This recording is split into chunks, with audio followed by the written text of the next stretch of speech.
Previously on Looking Back in Annoyance. Stuck together. No, this wasn't my fault. Yes, I am in fact trying to separate it. Never mind that now. Why am I in my underwear? And what the fuck happened to my couch?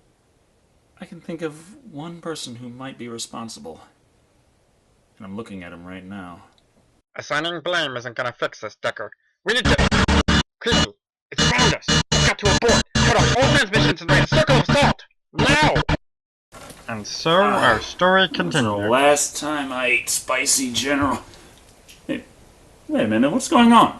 He's awake. Good. I thought I'd lost my plaything for a second there. Creepy? Oh, this is so weird. I just had a nightmare about being in my underwear and doing a crossover review with you. And worst of all, my couch was somehow corrupted by the spell. That wasn't... Oh, crap, what day is it? It's Wednesday, October 16th. Sweet mother of Pokemon, I've got to get my review started! Before that, you really should... No time, Creepy. Gamera vs. Gaos is due... now! Oh dear. Well, if that's how he treats us, he deserves this.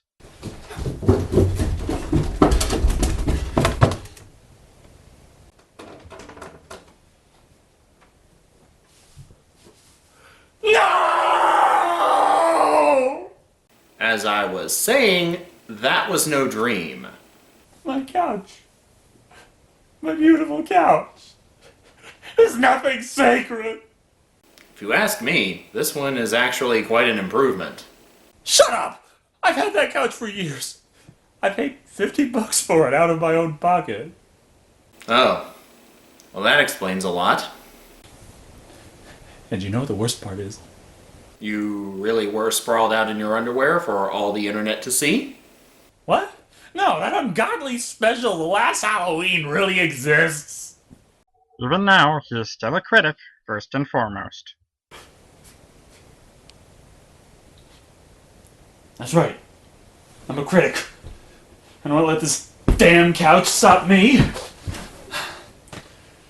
There's an incredibly comfortable couch. Anyway, it's time for Gamera vs. Gyaos. Like Gamera vs. Baragon before it, and the 4 Gamera movies after, this was released 1 year after its predecessor as part of the booming kaiju market of the late 60s. Hold on! We still haven't settled what transpired last week. You woke up in a closet. Don't you remember the distortion and everything? Well, sure, but that's no reason to postpone the review. Are you kidding me? Chibi Thulu has been working day and night on this, and you're just going to... Review first, evil residual magic demon thing later. In that case... This movie introduced Gamera fans to Gaos, which in a way ended up becoming this series' version of Rodan, appearing in the Showa series and Heisei series twice each, and again in the 2006 film Gamera the Brave. Thank you. Now, without further ado, let's take a look at Gamera vs. Gaos and see if the quality has improved any, or if pumping out movies like Madden games is somehow detrimental. The film opens to stock footage of erupting volcanoes before we see a group of scientists talking to the press to explain that volcanoes are erupting. Like they didn't notice. But also, based on the specific range and pattern, there is one thing they can infer. That suggests other volcanoes may erupt? That is an exercise in logic. You mean Fujiyama?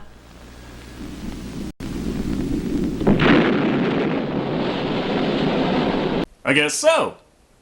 Let me guess. This sudden geological anomaly is the work of the monster, correct? What? No, neither Gamera nor Gyaos is responsible in the slightest for this. Okay, what did cause it then? Doesn't say. You picked a real winner this time, Decker. Thanks? The eruption naturally attracts Gamera and gives us our first close-up of this movie's kid, Eiichi Kanemura, played by Naoyuki Abe, whom, despite being a Gamera fanatic, living with an older sister and not his mother, and having very similar fashion sense, is not actually the same kid or character from the first Gamera film. Not unless the writers decided to retcon the fuck out of him. That didn't sound right. So begins our tale of...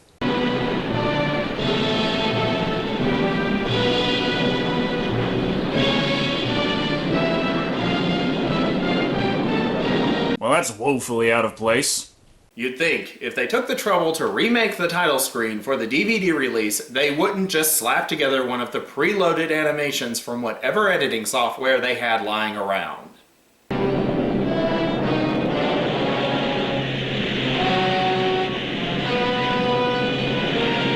And fucking spell it right? Seriously, Gamera versus Gays? What?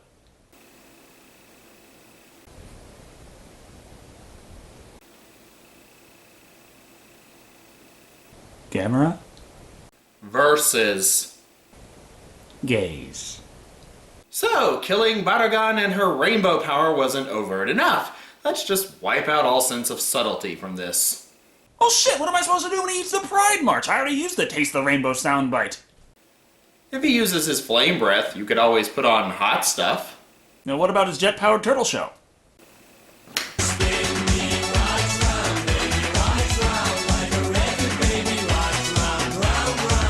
You know, maybe this movie was actually ahead of its time. I'm pretty sure that was going to be the new villain type in Resident Evil 7.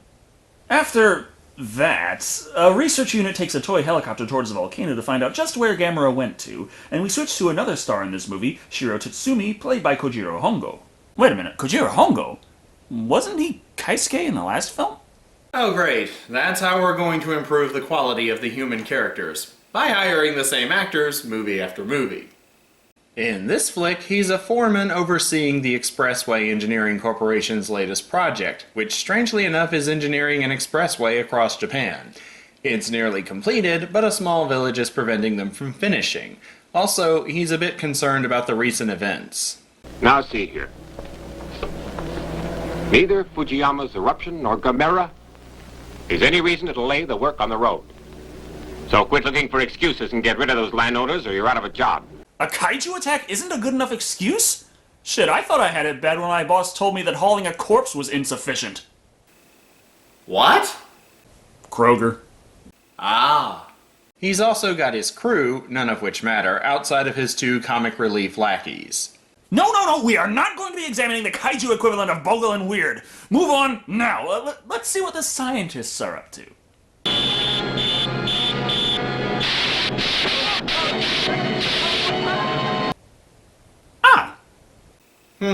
That is better.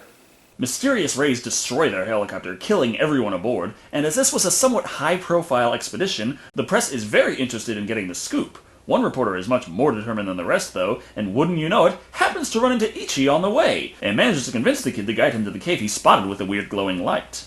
As expected, despite the kid reminding him that he doesn't know anything about this area he just led him to, the reporter still keeps the child in the lead, seemingly using him like a canary in a mine shaft. When a sudden earthquake rocks the cave, he leaves the child for dead in an attempt to save himself.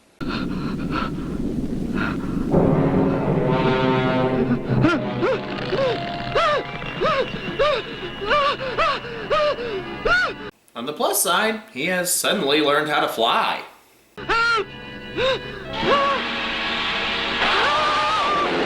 Well, that's what happens when you put navigation in the hands of Apple Maps. Gyaos' first appearance in this film consists of snacking on the reporter like he's a wheat thin. It doesn't take long for Gamera to show up on the scene.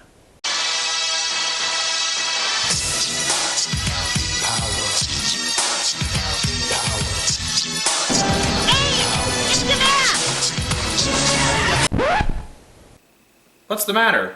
I thought we had a trend going. Well, yes, but people are going to get sick of that song. We need something new. Okay. It's the green machine, gonna rock the town without being seen. Have you ever seen a turtle get down? Slamming and jamming to the new swing sound. Yeah. That wasn't quite what I meant, creepy. I know their deal, I know their sound, I know their feel. Well, I know the end. Or that, Chibi Thulu. Keep working, Chibi Thulu. I want those results once this review is over. The foreman and his wacky crew of misfits arrive to bear witness to Gamera's battle with Gaos, and notice Eiichi caught between the two. What are you doing? Get out of there, idiot! Right now! Oh, the dramatic tension. How long before Gamera picks this kid up and moves him?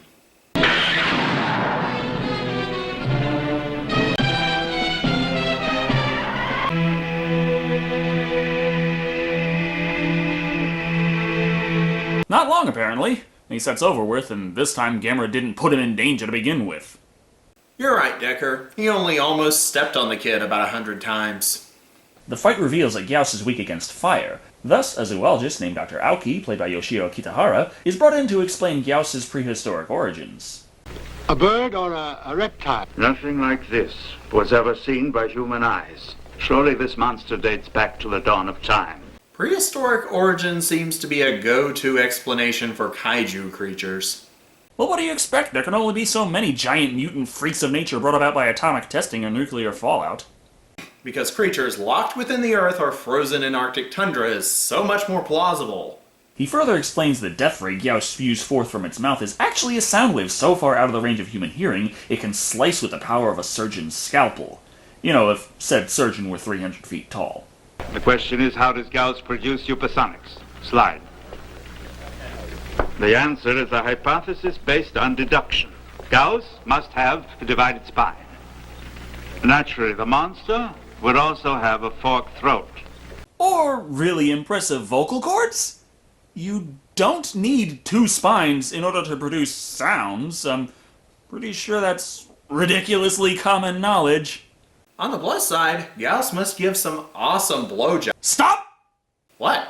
I'm still trying to figure out ways that might work as Gamera versus gays. Before long, Gaos is spotted yet again, so the military move in to attack.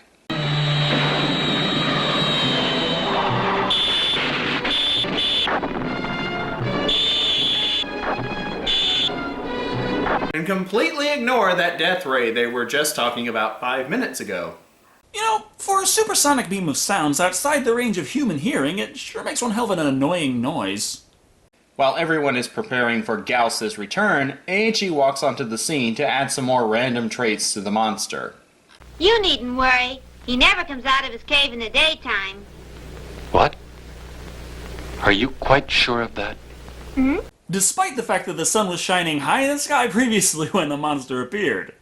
We're back to that frustrating tendency of violating convoluted rules right after they were established in an earlier scene of the movie. Ow! That hurt. Following this, the self-defense force attempts to annoy Gyaos into submission by tossing flares at him.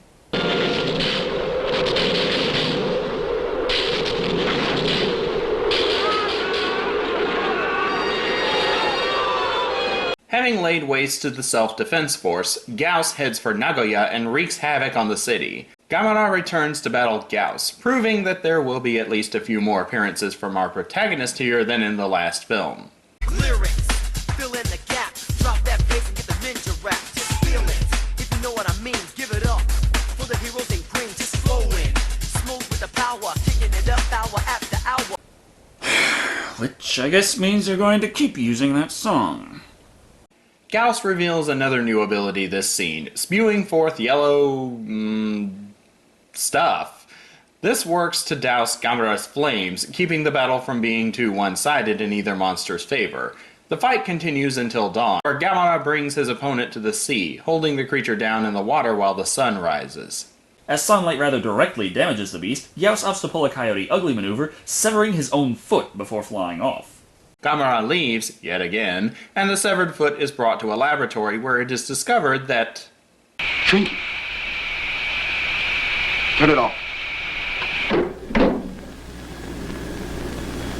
Ultraviolet literally reduces the mass of its flesh. What? We're not explaining, remember? Prehistoric Raisin Feet is perfectly rational for what this franchise has given us so far. Let's just keep going. This gives the self-defense force the idea to construct an enormous Lazy Susie platform, load it down with artificial blood to lure Gyaos into the spinning trap and hold him dizzy there until the sun rises. And it fails! Colonel! The power is dropping! Unless the substation holds out. Doesn't hold out, our last hope is gone.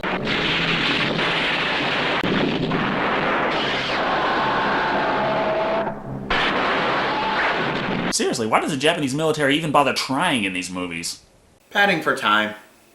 Now that the military has failed, they finally figure out that their best bet is to get the help of the other 200-foot-tall monster. Their plan to lure Gamera in the safest, least damaging way possible is to annihilate the surrounding ecosystem and set multiple forest fires.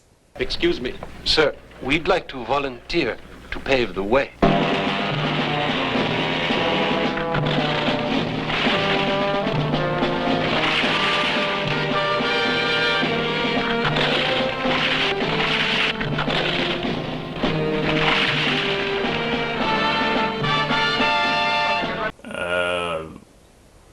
Wow. I don't think that the heroic music really helps these themes any. Destroying nature isn't usually celebrated in movies, but they did establish a noble reason for doing so. Still, even if they had a good excuse, it's like listening to Ride of the Valkyries while watching someone club baby seals to death. Despite Gaos doing the heroic thing and putting out the forest fires, the flames are enough to attract Gamera, and the final climactic kaiju battle of the film is on.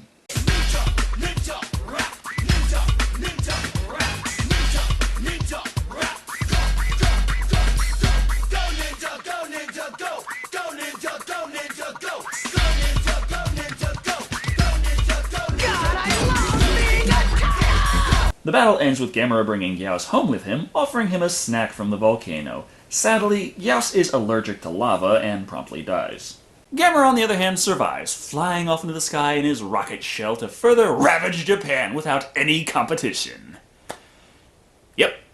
I must say, I really enjoyed this one. While the effects look horribly cheesy by today's standards, I should point out that for its time, not only was it ambitious, but it was incredibly well done. Gamera's suit looks a bit different to me, but then again the first film was in black and white, and my print of the second was severely lacking in visual fidelity, so I'm not sure that this is because it's a new suit, or because for the first time I'm seeing it clearly. Gaos, on the other hand, did seem pretty oddly designed in a lot of ways. The stubby legs made it much less agile on the ground, and don't even get me started on the design for the head. It's memorable, but I don't think there was a decade where that jaw ever looked good. Finally, the plot and humans of this film were done much better, my only gripes being that at least Aichi's American voice actor was very annoying, and again the abundance of important plot points and creature characteristics seemingly made up while they were still filming. This is my favorite Gamera movie of the first three, but the flaws sadly hold it back from achieving any better than 3 crunchy humans out of 5. Personally, while this film has a number of flaws, I felt it improved over the last 2 in this review's marathon. The movie's unfortunate implications title card notwithstanding, the film felt as though it had a degree more substantiality to it. This is perhaps due to Gamera having a great deal more screen time. The fight scenes are good, especially for their time, and while the human characters were basic, only a handful seemed inconsequential to the plot. Gamera vs. Gaos feels like a step up from the lackluster films we've seen beforehand, piquing my interest in the franchise, and ranking a solid 3 shrunken monster feet out of 5. Well? Well, what? Most times I've given the send-off line this month, something bizarre happens. I don't want to wake up on my couch naked again, so you take the honors. Alright, we have things to discuss regardless. Does this have anything to do with me waking up in the closet? The explanation for you being in the closet will have to wait, Decker. Thanks for tuning in, and we'll see you all next time when we review something. I don't know, this isn't looking back an annoyance, so just bye everybody. That's your send-off line? That's so...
You think we're scared of that monster, Gaos, or any old monster? No, boss. We're not scared of that Gaos or any old monster. How are the shields, Chibithulu? I increased them by 22.2%. That should suffice for now. Okay, what do we know so far? You cast a spell incorrectly, which left a hole big enough for a foreign signal to hack both reviews and tangle them together. Yes, you've mentioned that several times before. I think I remember by now. It's called a recap. Enough! Chibithulu thinks that the signal was actually a hidden power that awakened recently. Nothing ancient, but old by human standards. It still would need to have been guided into your respective shows by someone else. That someone must be responsible for weaving your shows together. So why insert something else into the mix? What would that accomplish? Certain powers gain strength from people knowing about them and believing in them. Like Freddy Krueger, Decker. Ah, I see. Whatever this thing is, I suspect that our mystery hacker inserted it between our shows so that it would be fueled by the viewer figures. You mean it's getting stronger? If that were the case, then why hasn't it interrupted us this time? Overexertion. It must have used a great deal of its strength the last time it emerged. Its stomach was smaller than its eyes, in other words. The shields are doing the rest. For now. So what should we do? We purge the foreign power from our entangled shows. That will be a start, at least. Great! And we're supposed to do that how? Decker, what would you say to a truce? I would say I'm running out the door screaming. Do you want out of this mess or not, Decker? Okay, but first, what do you have in mind exactly?